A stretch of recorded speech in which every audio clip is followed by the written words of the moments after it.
ऐसी जगह है जहाँ पे पहुँचने के बाद अच्छे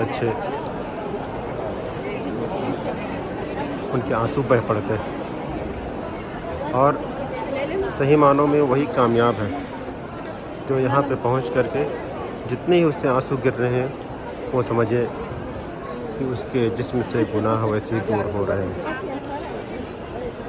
कि अल्लाह रब्बुल इज़्ज़त का घर है, यहाँ पर आने को हर कोई चाहता है।